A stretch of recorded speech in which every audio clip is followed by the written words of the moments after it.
Hello, everybody. This is Anna Karenina by Leo Tolstoy. Part 2, Chapter 19. On the day of the Krasnoselo races, Vronsky came earlier than usual to eat a beefsteak in the officers' great common dining hall.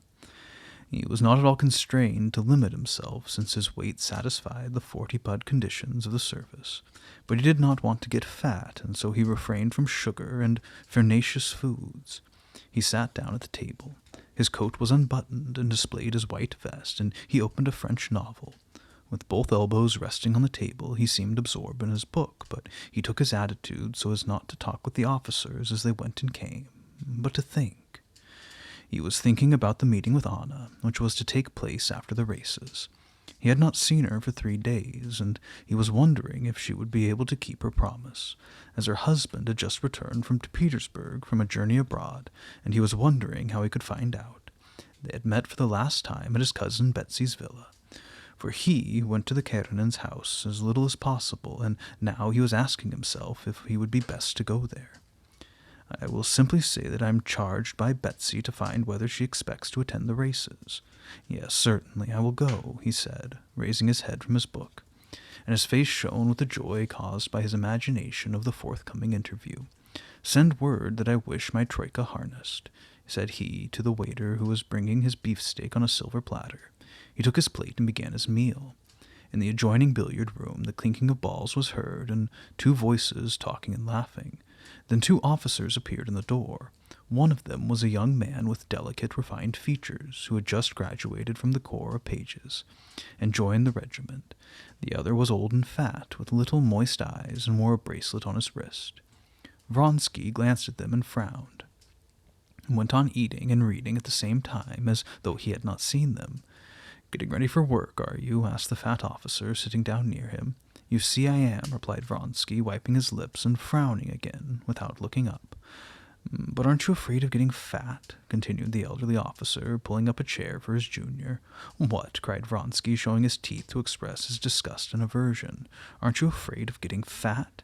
"Waiter's sherry," cried Vronsky, without deigning to reply, and he changed his book to the other side of his plate and continued to read. The fat officer took the wineless and passed it over to the young officer.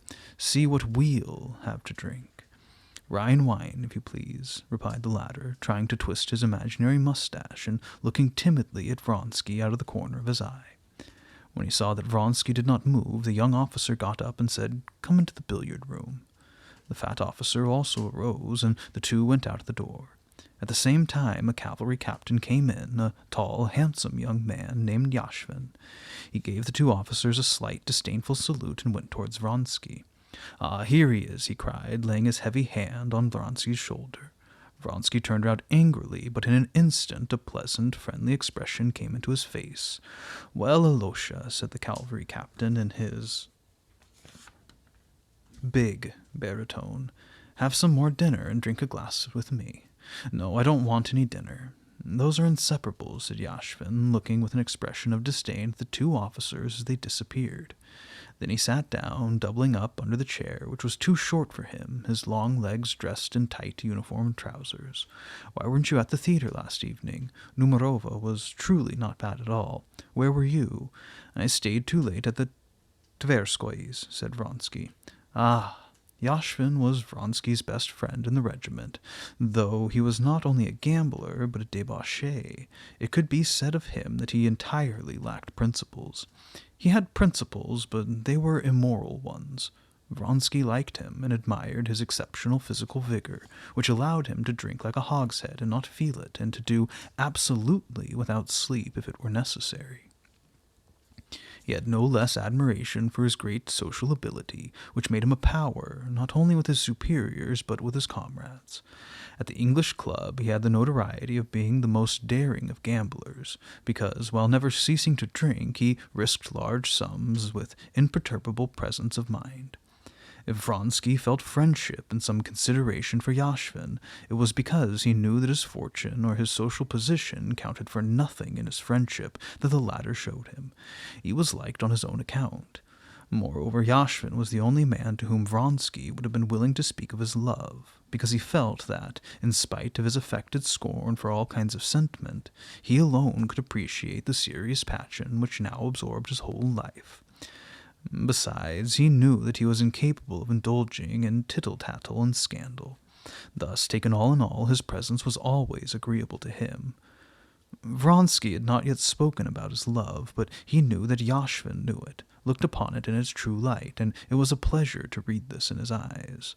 "Ah, da," said the cavalry captain when he heard the name of Tverskoy's, and he bit his mustache and looked at him with his brilliant black eyes. "What did you say last evening? Did you gain?" asked Vronsky.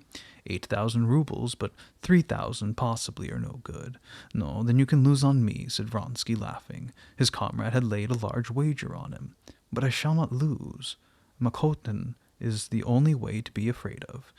And the conversation went off in regard to the races, which was the only subject which was of any moment now. "Come on, I'm through," said Vronsky, getting up. Yashvin also arose and stretched his legs.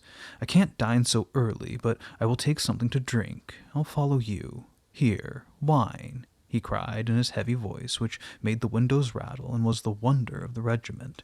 "No, no matter," he cried again. "If you're going home, I'll join you."